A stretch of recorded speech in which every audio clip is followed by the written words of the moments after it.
Jesus at the center of it all. Jesus at the center of it all. Holy Spirit Ministries Indonesia merupakan suatu independen ministry yang dibangun di atas dasar Injil Kristus untuk mempersiapkan setiap orang Kristen dan seluruh isi rumahnya mengalami transformasi menjadi anggota keluarga Allah yang hidup dalam kasih karunia dan mencapai kesempurnaan hidup di dalam Kristus. Holy Spirit Ministries Indonesia bukan sebuah organisasi gereja atau bagian dari suatu denominasi, melainkan merupakan mitra pelaksana dan pelengkap bagi denominasi dan gereja Tuhan dalam melaksanakan dan menyelesaikan amanat agung Tuhan Yesus Kristus. Misi kami bersama Roh Kudus memberitakan Injil Kerajaan Allah sepenuhnya kepada bangsa-bangsa, mempersiapkan umat yang layak di hadapan Tuhan dan berkenan kepada Tuhan, serta memimpin mereka kepada kesempurnaan di dalam Kristus. Misi kami membantu setiap anggota dan seisi rumahnya untuk dapat bertekun dalam ajaran Kristus, bertekun dalam proses transformasi yang dikerjakan Roh Kudus, kemudian memperlengkapi anggota dengan kuasa dan keberanian untuk menjadi surat Kristus terbuka, mulai dari keluarga, masyarakat, hingga pada bangsa-bangsa. Holy Spirit Ministries Indonesia didirikan untuk melaksanakan dan menyelesaikan amanat agung Tuhan Yesus Kristus sebagaimana tertulis dalam Matius 28 ayat 18 hingga 20 menjelang kedatangan hari Tuhan yang dahsyat. Program kami meliputi Terminal 7, Spiritual Breakthrough, dan ruang lingkup pelayanan kami, Holy Spirit Gathering dan Fellowship, seminar, training, dan workshop, camp dan retreat, media networking, website, sosial media, radio dan TV, publishing, mission to school, kampus dan communities, outreach, community service, care for love. Untuk informasi dan pelayanan dapat menghubungi Holy Spirit Ministries Indonesia di Empowerment Center, Ruko 7CS Blok DF2-27 Paramount Gading Serpong, Tangerang, atau The Breakthrough Center di Apple Tower, lantai 10, Central Park, Podomoro City, Jalan Es Parman, Jakarta. Atau hubungi 0818992296 atau kirimkan email Anda ke terminal7@holyspirit-ministries.org dan kunjungi website kami www.holyspirit-ministries.org. Holy Spirit Ministries Indonesia, equipping, empowering, transforming life for Christ. Mari sahabat transformasi kekasih Kristus, kita siapkan hati kita untuk kita bisa menerima taburan firman Tuhan pada malam hari ini. Bapa dalam surga, dalam nama Tuhan Kristus, kami bersyukur untuk kasih anugerah-Mu Tuhan.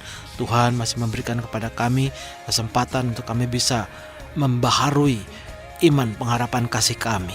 Kami percaya Tuhan, kalau kami boleh ada semuanya kami ada saat ini, semua yang juga karena anugerah-Mu. Dan sebab itu kami juga bersyukur Tuhan pada malam hari ini, kalau Tuhan dengan kekuatan hikmat Roh Kudus, kami boleh memahami dan mendalami dengan benar mengenai arti dari sebuah iman seperti yang Tuhan kehendaki. Kami sadar Tuhan, kalau selama ini kami sudah percaya bahwa Engkau adalah Yesus, Tuhan dan Juru Selamat kami. Tetapi kami mau malam hari ini belajar untuk kami lebih lagi memiliki iman yang menjadikan Yesus sebagai Tuhan dan Kristus di dalam hidup kami, supaya kami bisa hidup di dalam Kristus dan Kristus di dalam kami. Terima kasih Bapa, urapi kami, lengkapi kami dengan segala hikmat marifat yang daripada-Mu. Di dalam nama Tuhan Yesus Kristus kami berdoa. Amin.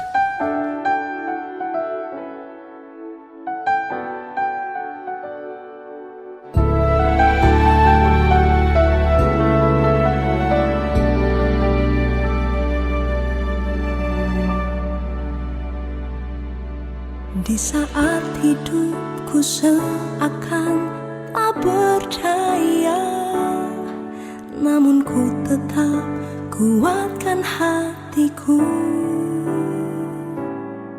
karena ku tahu hidupku dalam tangan-Mu. Pengharapanku hanya kepadamu. Tetap ku percaya, tetap ku melihat Kau bekerja menurut cara-Mu.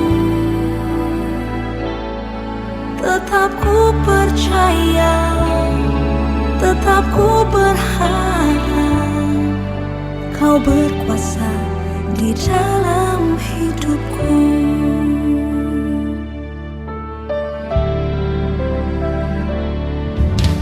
saat hidupku seakan tak berdaya, namun ku tetap kuatkan hatiku, karena ku tahu hidupku dalam tangan-Mu. Pengharapanku hanya kepadamu. Tetap ku percaya, tetap ku melihat Kau bekerja menurut cara-Mu. Tetap ku percaya, tetap ku berharap Kau berkuasa di dalam hidupku. Heart Listener, saat ini Anda tengah mendengarkan program Transforming Life yang dipersembahkan oleh Holy Spirit Ministries Indonesia. Untuk pertanyaan dan layanan doa serta konsultasi, kirimkan SMS Anda ke 0855 885 1006 dengan kata kunci HSMI, spasi nama, pertanyaan serta permohonan doa Anda. Untuk Anda yang memberikan tanggapan dan kesan tentang program ini, kami akan mengirimkan buku renungan sentuhan hati bagi 5 orang pertama. Simak program ini hingga usai dan alamilah transformasi yang sejati.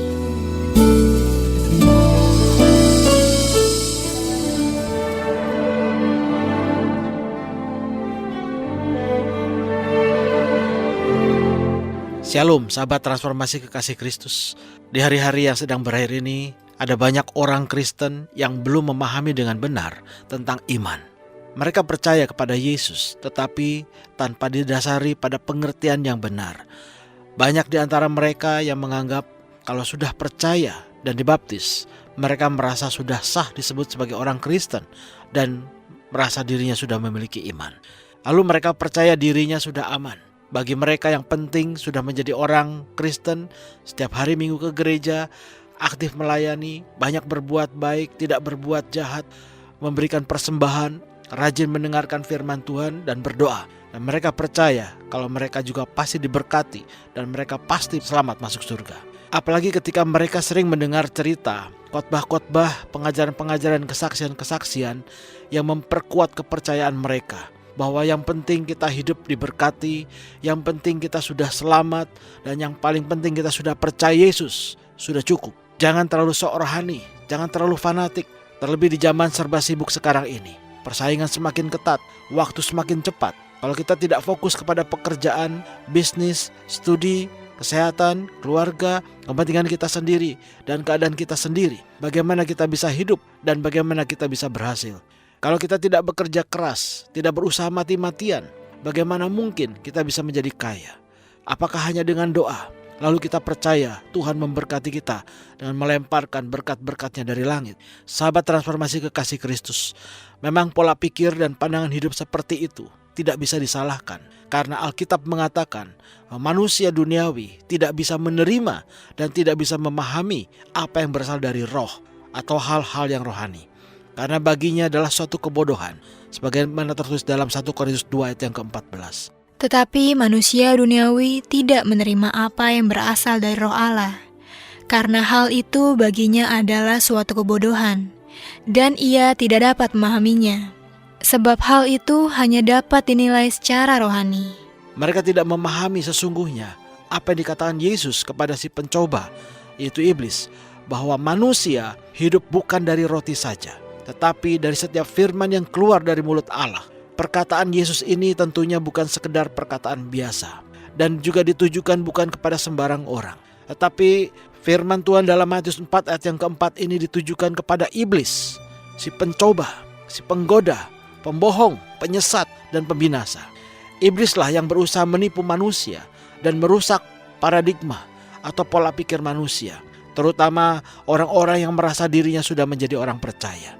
Iblis tahu persis titik kelemahan yang paling utama dari setiap orang percaya terletak di pikirannya.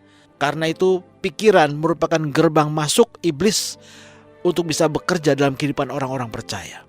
Dan iblis juga tahu pasti pikiran seseorang akan menentukan cara berbicaranya, cara pengambilan keputusan, sikap, tindakan, perilaku, kebiasaan, kehendak, dan cara hidup seseorang.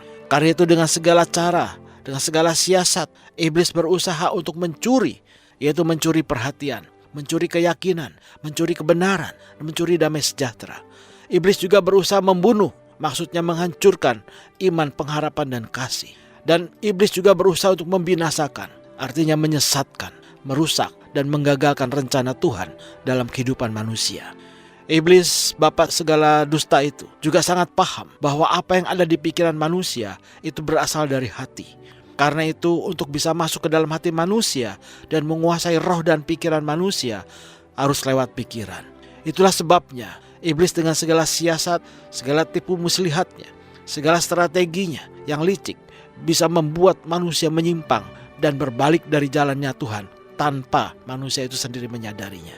Akibatnya, sahabat transformasi kekasih Kristus, ada begitu banyak orang percaya yang akhirnya tanpa sadar telah menyimpang dari kebenaran, menjadi salah tumbuh imannya, dan tidak sedikit di antara mereka yang akhirnya kehilangan imannya kepada Tuhan. Mereka menjadi tidak peduli dengan firman Tuhan. Mereka meremehkan firman Tuhan. Sekalipun masih ada di antara mereka yang ke gereja, tetapi sesungguhnya hati dan perbuatan mereka mengingkari Tuhan. Ada juga di antara mereka yang mulai meragukan dan bertanya, sebenarnya Tuhan itu ada atau tidak? Dan mereka tidak lagi peduli dan tidak lagi sungguh-sungguh mengasihi Tuhan. Mereka berpaling dan lebih mengasihi dunia dengan segala keinginan dan daya tariknya. Mereka menjadikan kesibukan, bisnis, pekerjaan, kesenangan, kekayaan, kenikmatan hidup di dunia ini sebagai Tuhan mereka. Orientasi hidup mereka pun bergeser, bukan lagi berpusatkan kepada Kristus, tetapi berpusatkan kepada kepentingan diri mereka sendiri, kepada kerajaan mereka sendiri, kepada hal-hal yang sifatnya duniawi. Tujuan hidup mereka juga bergeser, bukan lagi kepada kerajaan Allah, tetapi kepada kehidupan di dunia ini. Sahabat transformasi kekasih Kristus, ada begitu banyak orang yang merasa dirinya percaya itu telah berbalik dan menjadi tidak percaya kepada Tuhan. Mereka kehilangan, meninggalkan iman mereka. Bahkan ada di antara mereka tanpa sadar kemurtatannya telah menyalibkan Kristus kedua kali. Memang semua ini harus terjadi. Dan seperti dikatakan dalam Yudas 1 ayat 18-19. Sebab mereka telah mengatakan kepada kamu, menjelang akhir zaman akan tampil pengejek-pengejek yang akan hidup menuruti hawa nafsu kefasikan mereka.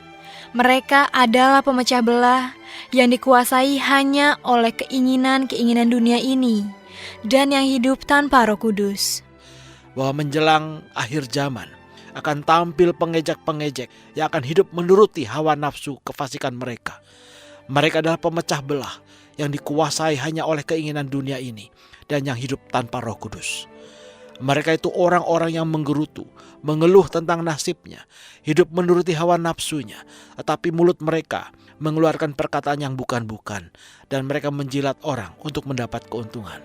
Sahabat transformasi kekasih Kristus, fenomena ini bukan hanya baru atau sedang terjadi sekarang ini, tetapi sudah terjadi ketika Rasul Paulus dan Timotius memberi nasihat kepada jemaat di Filipi, sebagaimana terus dalam Filipi 3 ayat 18-19, demikian firman Tuhan katakan. Karena seperti yang telah kerap kali kukatakan kepadamu, dan yang kunyatakan pula sekarang sambil menangis, banyak orang yang hidup sebagai seteru salib Kristus. Kesudahan mereka ialah kebinasaan, Tuhan mereka ialah perut mereka.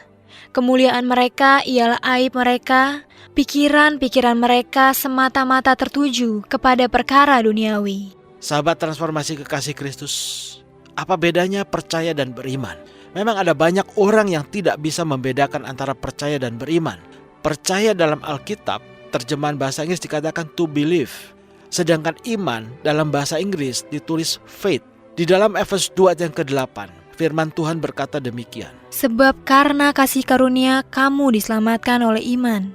Itu bukan hasil usahamu, tetapi pemberian Allah. Jadi kita diselamatkan bukan karena kita percaya, bukan karena to believe, tetapi karena kasih karunia oleh iman, faith. Di dalam Ibrani 11 ayat yang ke-6, firman Tuhan berkata, Tetapi tanpa iman tidak mungkin orang berkenan kepada Allah. Sebab barang siapa berpaling kepada Allah, ia harus percaya bahwa Allah ada, dan bahwa Allah memberi upah kepada orang yang sungguh-sungguh mencari Dia. bahwa tanpa iman tidak mungkin kita berkenan kepada Allah. Dan orang yang tidak berkenan kepada Allah tidak mungkin hidup dalam kasih karunia Allah, apalagi mencapai kesempurnaan di hadapan Allah. Iman di dalam Ibrani 11 ayat yang pertama didefinisikan sebagai dasar